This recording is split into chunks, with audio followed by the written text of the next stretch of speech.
सभी छात्रों का एक बार फिर हार्दिक स्वागत। आज का जो हमारा टॉपिक है वो है संख्या पद्धति के अंतर्गत हम पढ़ेंगे प्राकृत संख्या, पूर्ण संख्या, पूर्णांक, परिमेय संख्या, अपरिमेय संख्या, यानी जितनी भी संख्या हैं अलग अलग उन सभी संख्याओं के बारे में हम अध्ययन करने वाले हैं। बहुत ही सरल तरीके से मैं परिभाषा बताने वाला हूँ, आप इजीली इनको याद कर सकते हैं। देखिए, सबसे पहले हम देखते हैं प्राकृत संख्या यानी नेचुरल नंबर क्या होता है।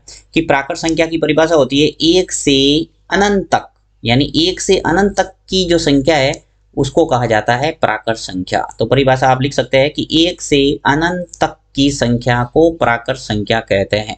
ठीक है, यानी कोई संख्या रेखा हम बनाए ऐसे, इस संख्या रेखा पर जो संख्या होगी स्टार्ट वो एक से होगी, एक, उसके बाद में यहाँ दो, फिर तीन, चार, इस ढंग से अनंत तक आगे बढ़ेगी और ये अनंत का सिंबल है। इस ढंग से आप संख्या रेखा इसकी बना सकते हैं। इसको कहा जाता है संख्या रेखा। यहाँ मैं लिख लेता हूं संख्या रेखा। ठीक है, आप स्केल की सहायता से बढ़िया सीधी लाइन खींच के उसमें एक से लगाकर अनंत तक लाइन खींच सकते हैं और इस ढंग से डैश डैश डैश बीच में करके आप लाइन बना के संख्या रेखा को प्रदर्शित कर सकते हैं प्राकृत संख्या को। ठीक है, उसके बाद में देखते हैं हम पूर्ण संख्या है। तो पूर्ण संख्या होती है शून्य से अनंत तक की संख्या को पूर्ण संख्या कहा जाता है। यानी इसके अंदर थोड़ा चेंज करना है। देखिए, एक से शुरू होती है वो तो प्राकृत संख्या हो गई, अगर शून्य से शुरू हो रही है तो वो हो जाएगी पूर्ण संख्या है। ठीक है, तो यहाँ पे संख्या रेखा अगर बनाना चाहे तो ऐसे सीधा आप लाइन खींचेंगे और यहाँ से आप जीरो से स्टार्ट करेंगे। सबसे पहली जीरो संख्या आ जाएगी, फिर आ जाएगा एक, फिर आ जाएगा दो, फिर तीन, इस ढंग से बना के आप बीच में डैश डैश करके यहाँ बना देंगे अनंत का सिंबल और ये हो गई हमारी संख्या रेखा किसकी, पूर्ण संख्या की। तो पूर्ण संख्या की परिभाषा अच्छे ढंग से आपको याद करना है। शून्य से अनंत तक की संख्या को क्या कहा जाता है, पूर्ण संख्या है। उसके बाद में बात करेंगे पूर्णांक की। तो पूर्णांक के अंदर समस्त ऋणात्मक यानी जितनी भी माइनस वाली संख्या वो एवं पूर्ण संख्या, यानी पूर्ण संख्या कहाँ से शुरू होती है, शून्य से। तो ये तो है ही है, साथ में इसके साथ में सभी माइनस वाली संख्या भी आ जाएगी। ये कह रहा है कि समस्त ऋणात्मक एवं पूर्ण संख्या को पूर्णांक कहते हैं। तो ये परिभाषा आप याद कर सकते हैं कि समस्त ऋणात्मक एवं पूर्ण संख्याओं को पूर्णांक कहते हैं। यानी संख्या रेखा इसकी मैं यहाँ बना के बताता हूँ आपको। देखिए, बीचों बीच में आपको लेना है सेंटर में जीरो। ठीक है, राइट हैंड साइड में आप प्लस वाली संख्या लिखेंगे वन, फिर टू, फिर डैश डैश करके अनंत तक जा सकते हैं। ऐसे जितना चाहे उतनी संख्या लिख सकते हैं और अनंत। उसी प्रकार लेफ्ट हैंड साइड में आप माइनस वाली संख्या लिखेंगे, माइनस एक, माइनस दो, माइनस तीन, जितनी चाहे उतनी लिख सकते हैं। और ऐसे करके आप बिल्कुल सीधी लाइन खींच के फिर वापस यहाँ पर भी डैश करके अनंत। ठीक है, यानी स्केल की सहायता से आपको खींचना पड़ेगा बिल्कुल सीधी लाइन और इसको कहा जाएगा पूर्णांक। यानी समस्त ऋणात्मक, ये देखिए सभी माइनस वाली संख्या और पूर्ण संख्या यानी सभी जीरो से स्टार्ट होने वाली संख्या, ये सभी संख्या मिलके क्या बनता है, पूर्णांक। ओके, उसके बाद में बात करते हैं परिमेय संख्या की। तो परिमेय संख्या की परिभाषा क्या हो जाएगी कि समस्त ऐसी संख्या जिनमें अंश तथा हर हो, समस्त ऐसी संख्याएं जिनमें अंश तथा हर हो, अर्थात ऐसी संख्या जिसे p बटा q के रूप में लिखा जा सकता है उसे परिमेय संख्या कहते हैं।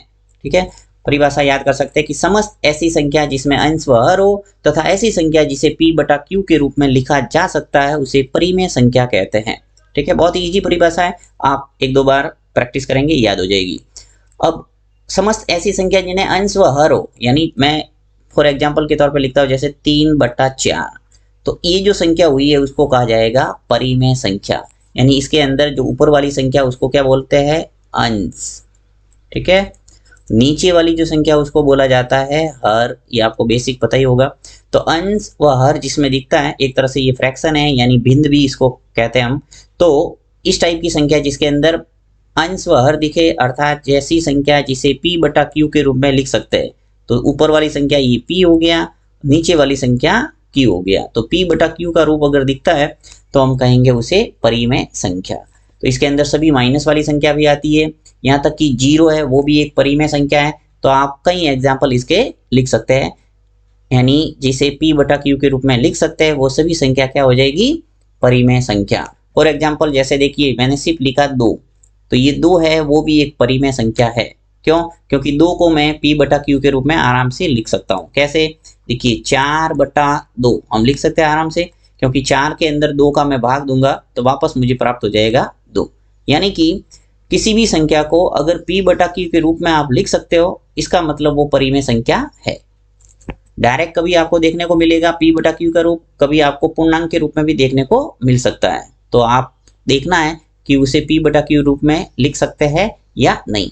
माइनस वाली संख्या भी आप p बटा q के रूप में आराम से लिख सकते हैं। जैसे कि देखिए यहाँ पे -3 है, ठीक है, इसको मैं p बटा q के रूप में कैसे लिखूंगा? -6 कर दूंगा, उसके नीचे 2 का भाग दे दूं, 2 का भाग -6 में देंगे, क्या आ जाएगा? -3।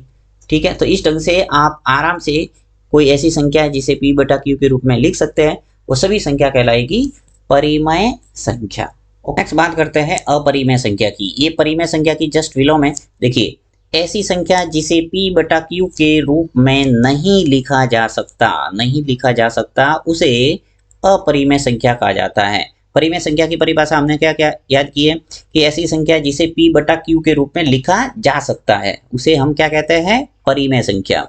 अपरिमेय संख्या की जस्ट उसकी विलोम याद रखना है कि ऐसी संख्या जिसे p बटा q के रूप में लिखा नहीं जा सकता, उसे कहेंगे अपरिमेय संख्या। फॉर एग्जाम्पल के तौर पे देखिए √2, √3, √5 और पाई, ये सभी संख्या क्या है? अपरिमेय संख्या है, क्योंकि √2 का कोई वर्गमूल निकलता नहीं है, एक अपूर्ण वर्ग संख्या है। ठीक है, तो इस टाइप की संख्या जिसका वर्गमूल पूर्ण रूप से न निकले, वो सभी संख्या क्या कहलाएगी? अपरिमेय संख्या, क्योंकि इसे हम p बटा q के रूप में नहीं लिख सकते। फॉर एग्जाम्पल जैसे देखिए रूट के अंदर अगर 4 है जैसे, तो 4 है, इसका वर्गमूल निकल रहा है, वर्गमूल निकल के कितना आएगा? 2। 4 का वर्गमूल कितना होता है? 2। तो 2 है वो क्या है? एक परिमेय संख्या। क्या है? परिमेय संख्या, क्योंकि 2 को मैं p बटा q के रूप में लिख सकता हूँ। कैसे लिखूंगा? 4 बटा 2 लिख सकता हूँ, 6 बटा 3 लिख सकता हूँ, यानी 3 के अंदर 3 का भाग 6 में देंगे तो क्या आ जाएगा? 2। 4 के अंदर 2 का भाग दूंगा तो आ जाएगा 2। इस ढंग से यानी 2 को हम अलग फॉर्म में लिख सकते हैं p बटा q के रूप में, जिसमें p है 4 है, q क्या है? 2। तो ऐसी संख्या जिसे p बटा q के रूप में लिख सकते हैं, वो सभी संख्या क्या कहलाती है? परिमेय संख्या। और वो संख्या जिसे हम p बटा q के रूप में नहीं लिख सकते, उसे क्या कहेंगे? अपरिमेय संख्या। तो बहुत ही इजी है, और इस टाइप के एग्जाम्पल भी आपको याद रखना है। देखिए पाई विशेष रूप से परीक्षा के अंदर पूछा जाता है कि पाई है वो क्या है? परिमेय है या अपरिमेय है? तो आपको याद रखना है कि पाई एक क्या है? अपरिमेय संख्या, जबकि पाई का मान क्या होता है? 22/7, और ये जो 22/7 है वो क्या है? परिमेय। तो इसका ध्यान रखना है परीक्षा के अंदर, यदि 22/7 है तब तो वो परिमेय हो जाएगा, और यदि पाई दे रखा है तो वो क्या हो जाएगा? अपरिमेय। अब देखिए नेक्स्ट पढ़ते हैं हम वास्तविक संख्याएं। तो वास्तविक संख्या क्या है कि परिमेय और अपरिमेय संख्याओं के समूह को वास्तविक संख्या कहते हैं, और जिसे R से प्रदर्शित करते हैं, यानी रियल नंबर, राइट। तो ऐसी सभी संख्या जिसके अंदर परिमेय भी है और अपरिमेय संख्या भी है, वो सभी संख्याओं का जो समूह होगा वो वास्तविक संख्या कहलाता है। यानी ऐसा समूह जिसके अंदर परिमेय भी आ गया और अपरिमेय भी आ गया, वो सभी संख्या क्या कहलाएगी? वास्तविक संख्या है। जैसे √2, √3, ये क्या है? सब अपरिमेय संख्या है। और ये सब क्या है? -3, -1/2, 5/7, ये क्या है? परिमेय संख्या है। तो यानी एक तरह से परिमेय और अपरिमेय का मिश्रित रूप है वो क्या है? वास्तविक संख्या है।